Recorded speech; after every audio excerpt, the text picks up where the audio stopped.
Have board games gotten too big? Let's talk about it.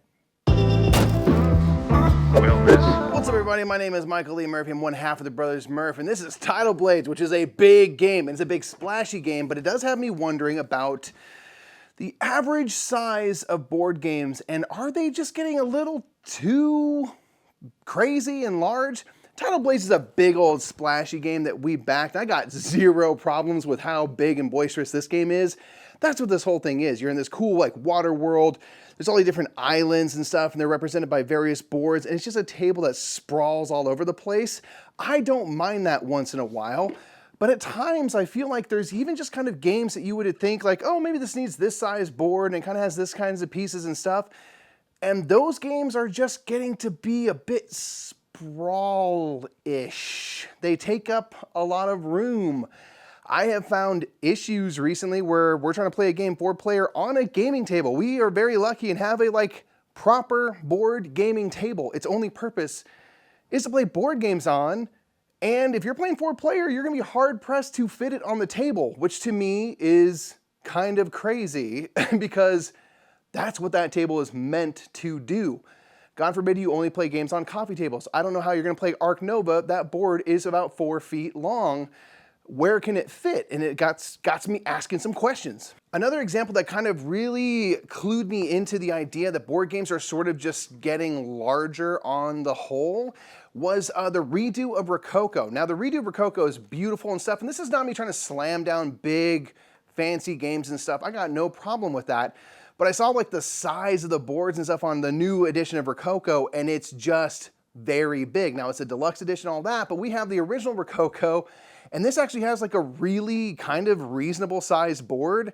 Everything's easy to reach. You have a small little player board for yourself. The board itself is kind of accessible to all, and that's my other kind of main issue is that a lot of times if you're playing on these big boards and stuff, you have your own big player board, there's a big central board and stuff, it's really genuinely hard to reach stuff on the board, things that you need to go manipulate pieces around, and I find myself more and more saying, hey friend, that's way over there, can you move that over to this city? And they're like, that over there? And I'm like, no, over to here. You know, it's just like, I can't reach it myself. And I've got decent reach, you know, it's just too much. And so something like the old version of Rococo, I'm like, I actually really love how contained this is versus its new, bigger, badder brother, which is very fancy. And don't get me wrong, I'd get that game. But it's kind of makes me appreciate what we used to have. And in fact, it makes me appreciate things like Clans of Caledonia even more, because Clans of Caledonia has this size box. And it fits a weighty game experience into something very reasonable in that you have a small little player board. It's just enough to hold all your pieces and gives you all the information you need. I can see on that perfectly. It works well for me. The iconography is simple, so I think it really does work. And the central board is just kind of, everything in that game is just big enough. It's the size it needs to be to function and no more. And I feel like in general, we've had the power creep of games where we kind of are what we need and then some, a little bit of extra. So I'm curious, like, I can understand a world where if I get a big deluxe, fancy, big game, it helps in my brain make the math work of like, this game's $80. This feels like $80 worth of stuff. If I got a tiny box like this, I might balk at $80. So I think there's some of that there, and I wonder if for you, if you like bigger games, is that kind of a piece of it? Because that makes sense to me. But in general, if I see a box like this, or just a board that's sort of contained, I now am the point of getting like actively excited by that, of like, wow, this just seems very functional and nice, and it still looks good and everything like that. And it's just sort of reasonable. I feel like every game now is giant board, everyone has a giant player board, and it's just a lot of stuff, and it makes it legitimately difficult to play at times. So I'm curious if anyone else suffer from this. Am I way off on this? I don't pretend to have any answers. It's just my observations, but I'm like, man, these games are getting big.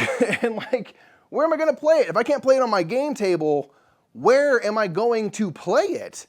On the floor, I guess? Like my kids down there, I got dogs down there, I can't play on the floor. Every game should be able to fit onto a gaming table, like fact. That's what those tables are for. If you can't fit on that table, I'll say it, your game is just flat out too large. Cut it down, get rid of some of the chuffa, and let's keep it nice, you know? Anyway, that's just my opinion, but I want to know your opinions. Do you like those big games? Do you want to be as big as humanly possible? I look at something like Skybound and Tidal Blades or Wonderland's War, and it's kind of awesome how big and splashy and amazing they are. But it's a lot.